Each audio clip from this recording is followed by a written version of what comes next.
Hey, welcome back to the Marketer Exchange. In this episode, I'm talking to Katt Wade. She's a paid social media specialist in the UK. She's worked in various roles in agencies, but also on the client side, spent 7 years at eBay and is now at Primark, the retailer in the UK, as a paid social specialist there. In the episode, we get into the nuts and bolts of what it's like to work in these roles. She talks about how AI and automation are really changing the way paid social operates. She talks about how authenticity is more important now than ever, and also offers some career advice for students and early career marketers. Let's get into it.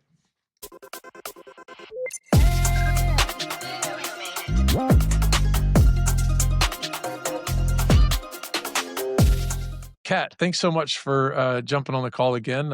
Good to see you again and appreciate you taking the time to talk to us. Could you start by just introducing yourself and telling us a little bit about your background? Yeah, of course. So I'm Kat. I'm 32 years old. I am a paid social director in the UK. I have a degree in photography, so not particularly related. And I've worked at an agency before, which was in the B2B space. I worked at a hosting company for a few months last year, and I also worked at eBay for 7 years. So quite a range. Yeah, that's great. And then obviously apart from your current role and your current job, what's the role that you've enjoyed the most in your career? I loved working at eBay, I have to say. I mean, I wouldn't spend 7 years somewhere if I didn't love it, you would hope. But it was just such a good time in lots of different ways. Like there was so many things to do at all times. There was budget to be able to do things. There was lots of innovation and opportunities to do betas and stuff. And I love that. And being at such a large company as well, after being at a very small company with my first agency, going to that kind of huge corporation and being part of all that. I think a lot of people don't like that actually, but I kind of enjoyed it in a way because you kind of very much knew your place, you knew your teams, and I guess kind of knew you were part of something bigger. But it just had a lot of opportunities. I worked really closely with a lot of the platforms. I've been and had dinner with Facebook in Seattle before now. I've had like my nails done with Pinterest, you know, lots of different things. That sounds like some pretty cool perks to the job. Oh, yeah, absolutely. Doesn't necessarily have to be at eBay, but just throughout your career, is there a specific campaign or a project that's really tested you and kind of taught you something unexpected? Yeah. So a lot of the stuff I do right now is, I guess, what you'd call like kind of BAU or always on type activity. So less of the campaign style stuff. Although one thing I have been working on that's been really interesting is a big brand awareness brief for one of the clients. And it's so outside of the realms of what they would do normally, that's just been kind of challenging to make sure that they know what's going on, but also just really interesting for us. But one of the things I did whilst at eBay was what I guess I called project Make Pinterest Work, because that's kind of what was said to me one day. So it was basically all parts of it. We had been running Meta for a long time. We knew how to do it efficiently. And it was, we want to make Pinterest do the same thing. And so I had to be involved in all of the feed integration, briefing in creatives, working with different internal stakeholders who worked across different categories, for example. I ended up for a few months actually switching my hours even. So 3 days out of the week, I did 12 till 8 p.m. so that I was closer to the US time zone because I needed to work with them so much. And just every part of that was a huge learning curve of not really being able to take the exact learnings from Meta and just transferring them over because it's such a different platform. The audiences react so differently, all of that kind of stuff. And there was a lot of need to work really closely with measurement. We were doing different brand lift studies at the same time to measure how it was doing. We were doing conversion lift studies. And I'm pretty sure the first month of data wasn't tracking correctly and we lost that, which was another kind of like, oh God, especially when it's all in your head. But you work past things. But it was a big kind of 6 month slog to even get it live. And then once it was live, trying to just constantly troubleshoot and try to get it working essentially and really learning actually what the Pinterest platform was good for. You mentioned something about typically working on always on rather than on campaigns in particular. So could you break that down a little bit for us? There's a little bit of nuance there maybe between those two. Sure. So there's a couple of ways that whether you're client side or agency side that you will work on, I guess, marketing as a whole, because you may be briefed on specific campaigns. So, we have this thing that we want to push out, this messaging that we want to push out that's live for a certain period. And so I find at the moment, especially, I do a lot less of that. And it's mostly this, what we kind of call BAU or business as usual, sometimes called always on or evergreen, which is that consistent line that is there to drive revenue, essentially. So a lot of what we do, we may have spikes of campaigns here and there, but it's mostly how can we make sure that we are running this kind of always on stuff that is consistently and efficiently driving revenue for the client. So it's a slightly different way of doing things and is very much revenue based as opposed to often a campaign brief will be getting people to site, getting people to watch a video or something like that. I want to talk a little bit now about your kind of day to day, and what does your typical day look like for you? Madness, at least right now. Yeah, agency life is not for the faint-hearted, but it's good, especially at the level that I'm at now. It's a lot of meetings. I lead on a few different clients, and some clients I'm just kind of more in the background doing my thing. But so that leading especially takes a lot of time in terms of keeping up the correct communications, having calls, making sure that you're keeping the teams accountable, kind of facilitating people to do their work, which is a big part of it. But also kind of internally, there's always a lot going on. So we're always talking to each other, always collaborating on things. I get pulled in to assist people with learning or QAing or just trying to give them some ideas on something that they just might not know as much about. I obviously also do spend a lot of time in platform still, where I'm setting up campaigns, optimizing stuff like that. And at the moment, especially this week, has been very data heavy for me because we do a lot of reporting other things, obviously, but something that I think is a really key part of what I do is really analyzing data, delving into it and finding opportunities for stuff. So just as an example, a client is finding that overall their click to land ratio, so the percentage of people who click and actually make it to the website, is lower than we would like it to be. It's lower year over year. So we're looking into where is that breakdown happening? Is it to do with the formats that we're using? Is it to do with placements? Like kind of analyzing all those different bits to see where we can improve things on a much larger scale, basically. I mean, I guess as working in agency land, there are a lot of clients, a lot of probably other partners too that you guys work with, maybe even other agencies that you work with. And you kind of mentioned being in that leadership role too, and having lots of people internally that you're trying to facilitate their role. What does that collaboration look like for you between kind of people internally and also external clients and other agencies? So in terms of the internal side of things, it is very collaborative. Like it's a very buzzword thing, but it is incredibly collaborative because we're always trying to think, how can we get to what our clients are after? Can we learn things from each other? We have they should be weekly, but maybe more like monthly learning sessions where people will take it in turns to take an hour and take everyone else through something that they're doing on their platforms or that they've learned about, something they want to share that information on. And because we have kind of a mix of specializations, like we're a performance marketing agency, so I sit on the social side, we have people on the Google side, then we're often kind of working together to find what is the right balance, I suppose, between things. I think especially because a lot of businesses will just think, oh, well, Google, PPC, that's the way to do it. Whereas actually, depending on their overall goal, there can be a real good mix of different things. And even within just search or social, there's so many different elements. When I'm talking to clients, like I very much try and go in with an open mind, always trying to bring in talking points as opposed to kind of things I'm just saying at them, if that makes sense. So really trying to get their thoughts on things, trying to give them recommendations, but having that discussion around stuff. And something that I really like is we do these 6-month deep dive sessions. So it's very common, whether you're client side or agency side, to do kind of QBRs, so quarterly business review of sorts. But these 6-month meetings are always in person. They're a good 3-4 hour session where we do a look back at the last 6 months, a look forward to the next 6 months. We're working collaboratively on mirror boards together, and really trying to work out how to reach that kind of ultimate goal, giving ourselves some midway goals, discussing and just picking things out that we can try and do together. Miro seems to be a big tool. It's just such a great way to collaborate with others and Yeah, use that kind of whiteboard space, right? Yeah, exactly. Because it's something that you can all be in at exactly the same time and just be pinning different things, moving things around, connecting things. Like it's great for those kind of sessions. I know people use it for more like flow charts and other things just because it's actually quite a good visualization tool in general. But yeah, I love using it, to be honest. Yeah. Are there any, major trends that you've seen this year? Any significant shifts within paid social? I think like AI obviously is a huge thing. I think it's even more prevalent now. And a lot of companies in particular are kind of working out what they need to do with that. And that is definitely, I wouldn't call it a trend as such, but something that comes into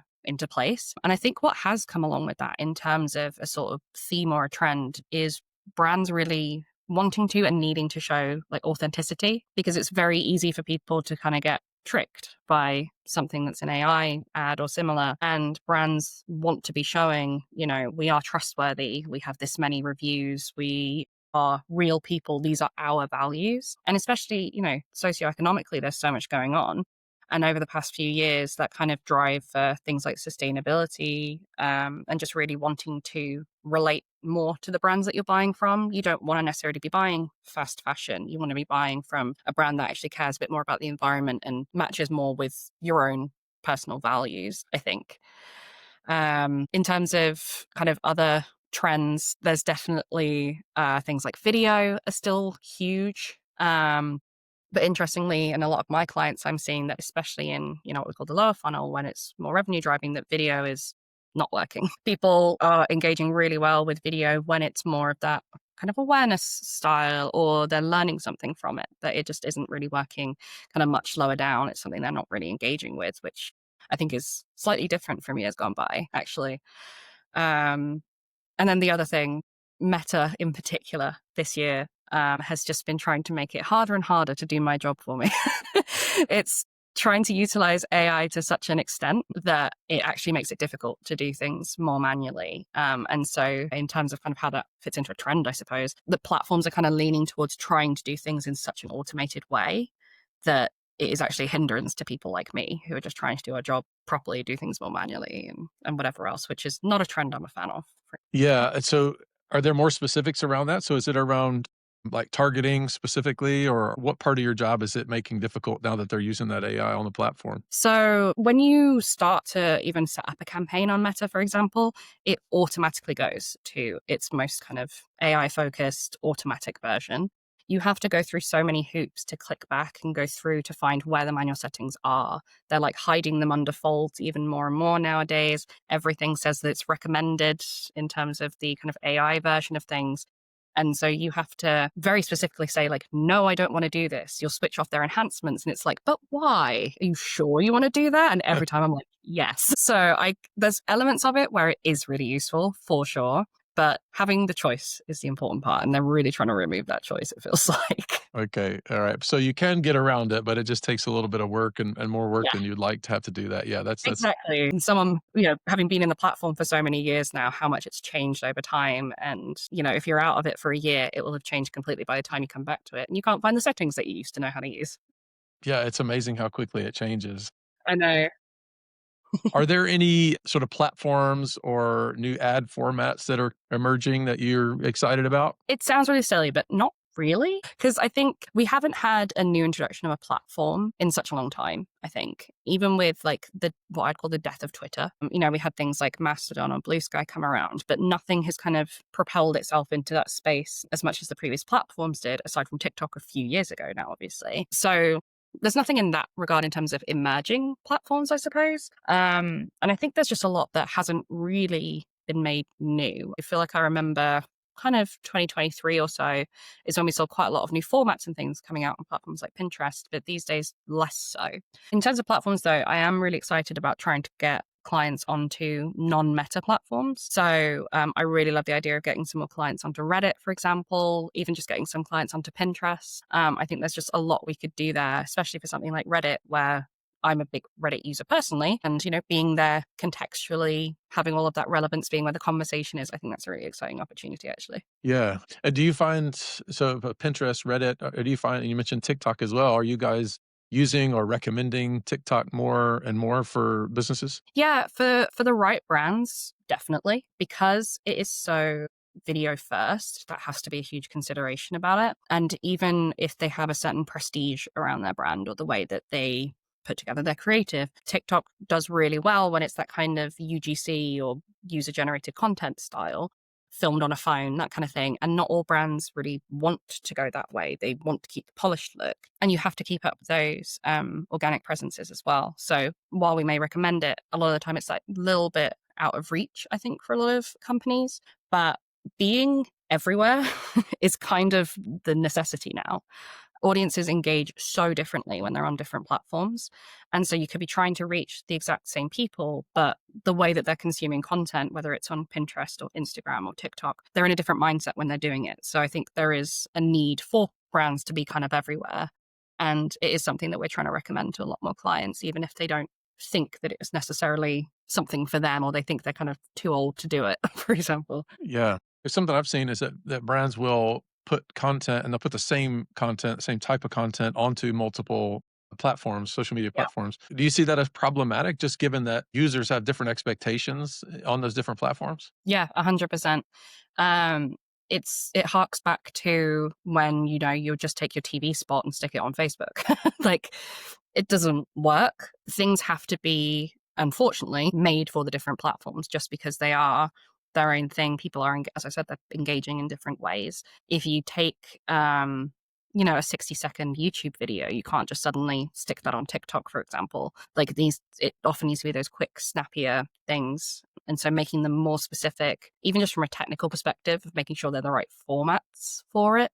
Like Pinterest, for example, works to a 2:3 ratio. A lot of them are kind of the 9:16 portrait, 1:1. Even just making sure that those things are correct can kind of show to a user, at least, that a brand has really thought about it and not just repurpose something, essentially. What's the biggest mistake you see companies making, clients making on paid social? And then how can they fix that? So on social specifically, I think there's quite a big disconnect between their organic and their paid. People want to see consistency, whether they're looking at an organic profile or whether they're being served an ad, whether they're going to the website. Like, all of those things should be a consistent journey, a consistent messaging from that brand. And that's something I don't think as many brands do as they should, to be honest. Because again, it kind of goes into that authenticity and trust side of things. And so that's something that just having a consistent strategy, a consistent tone of voice, things like that can make a really big difference. It sounds silly, but budget. Not every company is going to have a lot of budget, and that's not a problem, but it's managing your expectations around that. So going in with an expectation that you're going to get X on something when you only have 50 quid a month to spend, you know, it's making sure that you're using your budget as wisely as possible, not putting enough behind certain things, spreading it too thin. All of those sides of it can be a problem in my mind. If you only have that £20 a day to spend versus £1,000 a day to spend that another company has, then don't split things up so much. Keep it more refined. Find what really works. When you've got that money to spend, test things. Find what works best so that you can refine it down. Those are some of the kind of key things. And as I was kind of saying about the automation side of Meta, just putting everything on Advantage Plus. It can work in some regards. It is not my recommendation ever to only do that. And I think especially in companies where they may not have access to a specialist who knows more about this, but they want to do some kind of Facebook marketing, they'll just trust what Meta's telling them to do that. But usually it's good to try and find a balance between doing something more manual where you're inputting targeting of who you're wanting to reach and then letting the platform do its thing. So not just kind of leaning wholeheartedly into the Meta recommendation, I think. Yeah. And I know like testing and experimentation is big for you guys. Are there ways that you would recommend that businesses do that where they kind of test that more manual targeting versus letting Meta do the work for them? Yeah, I mean, you can be as simple or as kind of complex about it as you want to be. The main thing with testing, especially, is having a hypothesis. I often find that a lot of people go into testing and don't really have a hypothesis of what it is. So, is it that video has always worked really well for us in the lower funnel? So let's challenge that. Let's do video versus images, for example, to see on specific metrics which does best. You can have them just running alongside each other, give them about the same budget, or the platforms do give you nice, easy ways to set up like A/B tests so that you can give it a very specific, section of audience. And then just make sure you know what metrics you're looking at as the most important, because you don't want to come out of a test that you've run and find that, well, it worked well on this thing, but then the other one worked well on this thing, and now we don't know. We just have to have that decision of, as long as it performs in this thing better than the other, then that's our kind of decision, I think. And we also talked a little bit about AI and authenticity and the need for authenticity in this age of AI now. Are there ways that you would recommend that businesses integrate AI into their paid social strategy And that can be agency side and also client side. I think there's a few different elements to it because in terms of a paid social strategy, there's a few places which like I personally don't think you should be using AI, and that comes down to things like creative. Using tools or platforms that allow you to do like mass generation of content, for example, that's not as big of a deal if you're kind of giving it the elements and it just makes variations thereof. But especially, as you say, talking about things like authenticity, having an AI image when you're trying to sell a product, I think is just very misleading. So making sure that you're not factoring into strategies in that regard, I think is really important. And I think my my opinion around how we should be using it as part of a strategy is how we can use it for things like predictive modeling, for data analysis, things like that. Anything that can kind of use the actual machine learning side of it, really, to help understand what is going on in the data or what we think is going to go on when we talk about things like predictive analytics. I know clients of mine are doing right now is having this actual AI strategy, like having a consistent way that people across the company are using it. So it's not a bit of a wild west, that it's not people afraid to say that they're using it and everyone's using it in a consistent way, I think is really important. Yeah, that's interesting. Having an AI strategy internally and understanding how people are using the tools Mm, and then giving some guidance maybe on what's acceptable and what's not, perhaps. I don't yeah. know. Yeah, that's interesting. Are there examples of specific AI tools that you guys are using or recommending to businesses for kind of driving campaign performance? We have a few that we use in terms of things like that kind of creative generation that I mentioned. There's also tools that can help with creative reporting, things like that are really, really useful. I know a lot of people in social teams, I know some people in our social team who use it when writing copy. I think there's a lot of discussion in general these days about knowing if something is AI copy. So it's important that you're using it to support what you're doing as opposed to letting it do it for you. You know, putting in guidelines, some examples, and letting it give you some thoughts so that it kind of assists with writing copy, for example, so it can give you some extra ideas that you may not have thought of, or just give you different kind of wordings and things that can be helpful that you might just not think of at the time. In our experimentation team specifically, they use ChatGPT Pro, which I think is the safer version where it doesn't like share the data around or use it for the learning. They use that for a lot of data analysis. So taking thousands and thousands of lines of data and having it pull out some of the key themes, key points, things like that, so that we can actually take a more manageable amount of data and do a proper analysis on it. So yeah. Yeah, I mean, it seems like this balance, striking this balance between the use of AI and authenticity can be quite challenging. I mean, particularly there's so many new tools coming out all the time, and it's kind of exciting to think about what they're capable of. But striking that balance between authenticity is seems like a challenge.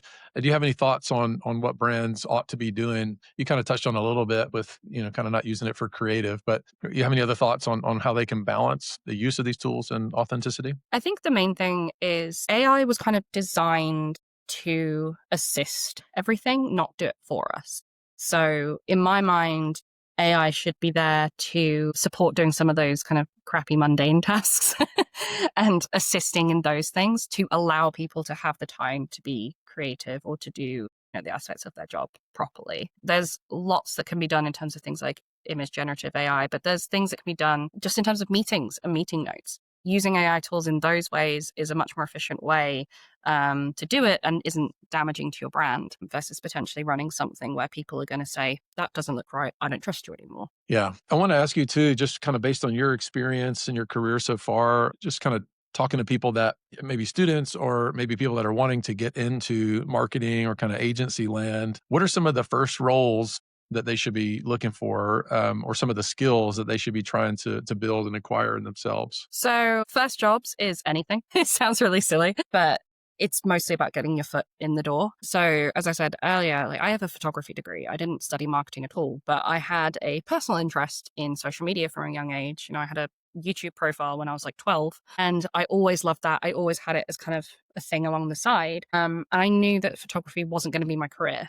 I wasn't up for doing freelancing and having the instability of it. So, it was about those transferable skills as the main thing. So it was I can manage multiple products, projects at the same time. My time management is important. That sort of thing is what matters. Having kind of computer literacy is a really important one, especially for marketing, things like Excel literacy. A lot of people don't really know how to use it. And there's a lot of really simple courses online that can teach you the basics that you can learn more as you go. Some of the kind of key skills that I look out for, especially for people, is that kind of keen eye for detail, collaborating, wanting to be a team player, like really being willing to do stuff and having that kind of tenacious attitude around stuff. Like not having the complacency of, oh, something isn't working and it's not my problem. It's the, well, no, I want to find out what's wrong so I can fix it. Like that kind of thing. And as I said, like time management, especially, you know, when you come to agency life, time management things are really important because you're having to wear lots of different hats at lots of different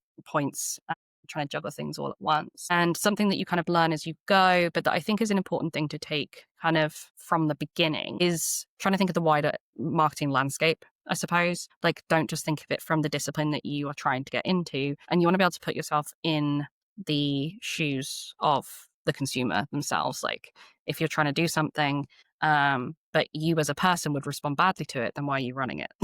You know, always put yourself in those shoes. But especially in that kind of early stage, just try and get your foot in the door. Apply for hundreds of jobs if you need to. And also, like, don't wait around. I had my first job like 2 weeks after I stopped my classes at university. I applied for, I think, like 150 jobs or something, and I got 3 interviews, but got the job from one of them. And I was only there for about 3 months. But then it meant that when it came to October and I wanted to get a new job because that one wasn't very good, I had 3 months experience against everyone else who'd taken the summer off. And so I got that job. And that's when I was into my first agency, and I was there for 2.5 years. So little things like that, that if you really have the drive to do it, just taking that initiative to try and, you know, take a step forward where you can, really. That is a lot of job applications to put out Oh, there. You were you tweaking each one for each role and each company you were applying for? to an extent. I would have versions that were for slightly different job types, especially not knowing exactly what I wanted to go into. Like, I knew I wanted to do media, but I didn't know exactly what that meant yet. I obviously had no idea that doing paid social was even a possibility because I just didn't know it existed, really. So I would tweak them basically, like, was it slightly more salesy, like on a partner side? Was it more traditional marketing? Was it digital marketing? So I'd have like slightly different versions, but I was definitely not tweaking for every single one. Yeah. Okay. Yeah, because that's a lot. Yeah. But and you know, great that you got the role. Just 3 interviews, and you got a role out of that. I mean, that's just I don't fantastic. know. You mentioned an Excel course, like taking a course online in Excel. How important are certifications versus hands-on experience? I think early on, hands-on experience is the key thing. You know, often I find that if people just try and do the certifications as they're learning, they just don't have the actual context around them to really build it into something else. I remember in my first job, I had a colleague who kind of started as fresh, and she was trying to do the Meta Blueprint at the time, failed it 3 times because she just didn't have the hands-on experience to really build out the rest of the knowledge around it. So I think any of those sort of certifications are useful to do alongside doing your hands-on experience, because that's where you really get it. When I moved to eBay, I was the youngest in the team by, I think, like 5 years, because my first role was so kind of trial by fire. I learned everything so quickly, that I was then at a much higher point and was able to kind of move on to a better role from that. And yet, really, the hands-on experience is key. But then doing those certifications can give a level of confidence to yourself, I think, but also confidence to businesses that you're applying to. If you are in a company, to clients that you're working with, they'll see that you're certified. That just adds that little bit of extra something, which I think is really good.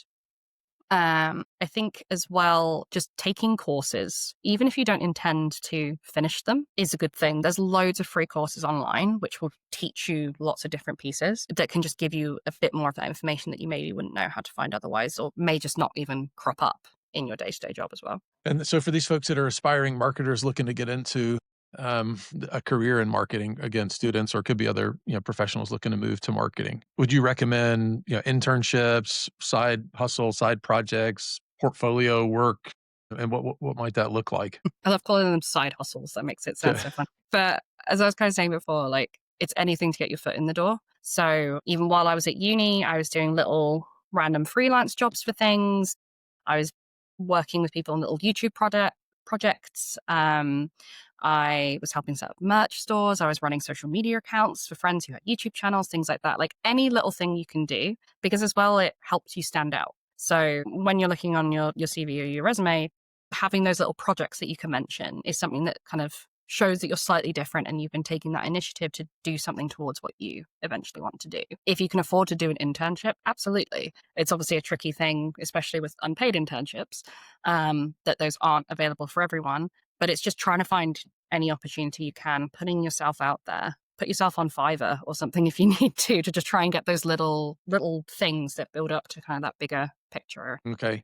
And then apart from those kind of projects and using those, are there other ways that people can make themselves stand out in interviews or in the application process? So the application process I think, is trickier because you kind of, the best way to wow a potential employer is in that interview. You're going to be applying for hundreds of jobs. That's just the job market right now, unfortunately. But I would say, like, make sure that your CV or your resume really highlights things that make you stand out, as I was saying. So mine has like a little blurb about me, but it specifically calls out skills. It calls out selected projects, anything that is slightly different to someone else who just has whatever. I make sure that any of my experiences, I actually bullet point what I did in those roles very clearly that is relevant to a next role.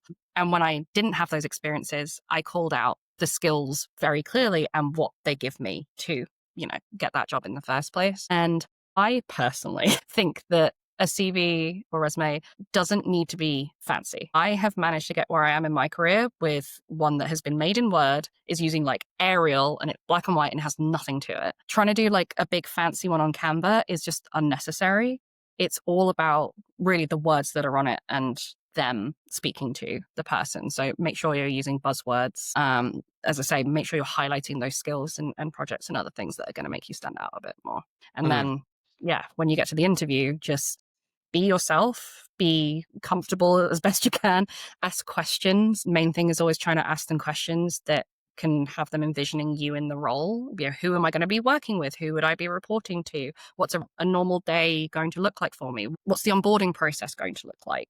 All those sort of things that kind of get them into that mindset that you might be the right person, I think are important. Yeah, kind of back to resumes and CVs. One of the Yeah. things I've noticed as I've looked at students or friends that have asked me to look at theirs is often people focus on the tasks that they did in that role rather than focus on the outcome that brought to Yeah, their job there, brought to the company.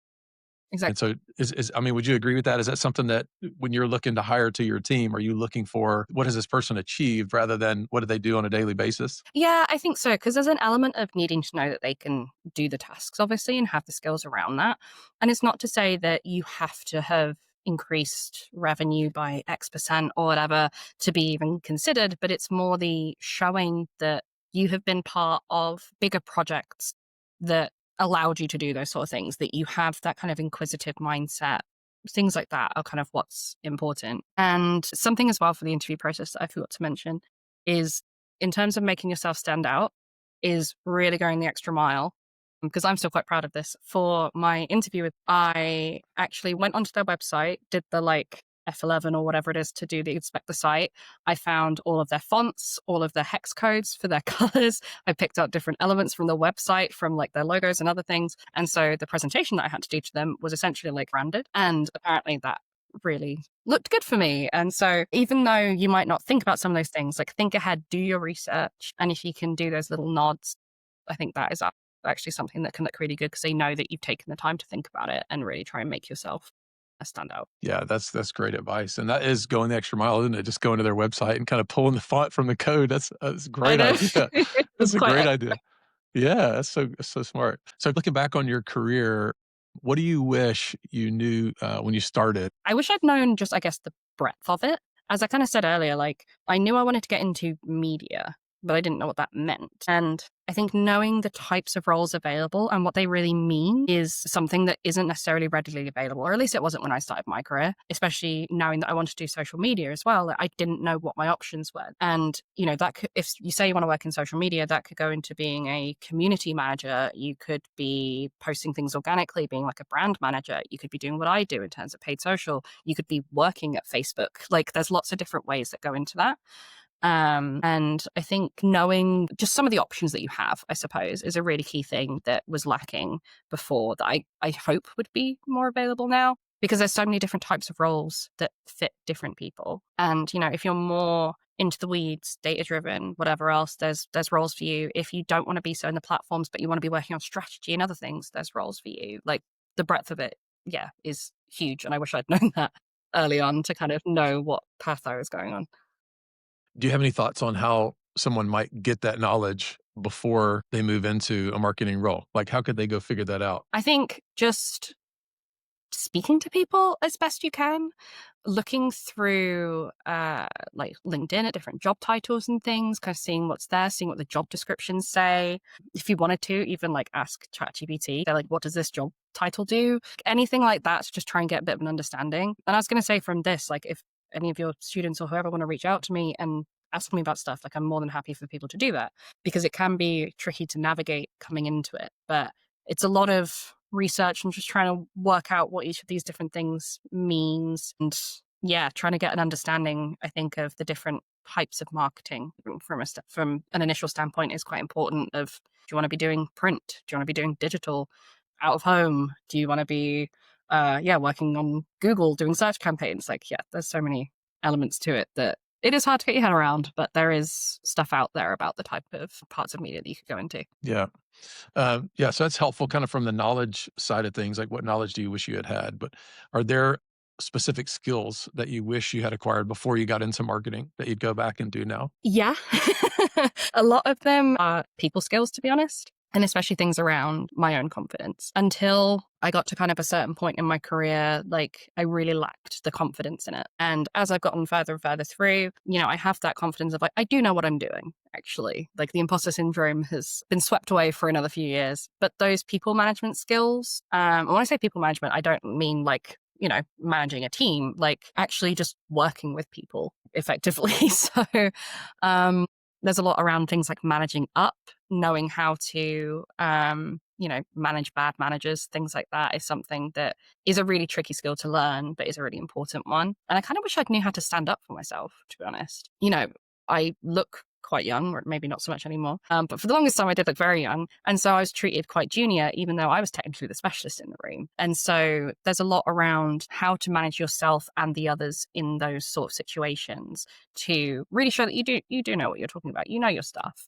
And being able to kind of positively manage conflict, either with clients, people internally, whatever, to have more productive conversations, even if you disagree with something. Yeah, I mean, those are some tough things. I mean, what's one way that, or like a tactic maybe that you've used in that environment where you're younger or you appear to be younger? What's a tactic maybe that you use in that environment to demonstrate that you're the specialist in the room? Yeah, always just use the data that I have and I try and speak with confidence as best I can. You can try and give opinions on things and sometimes people won't respect them, but people have to respect data ultimately.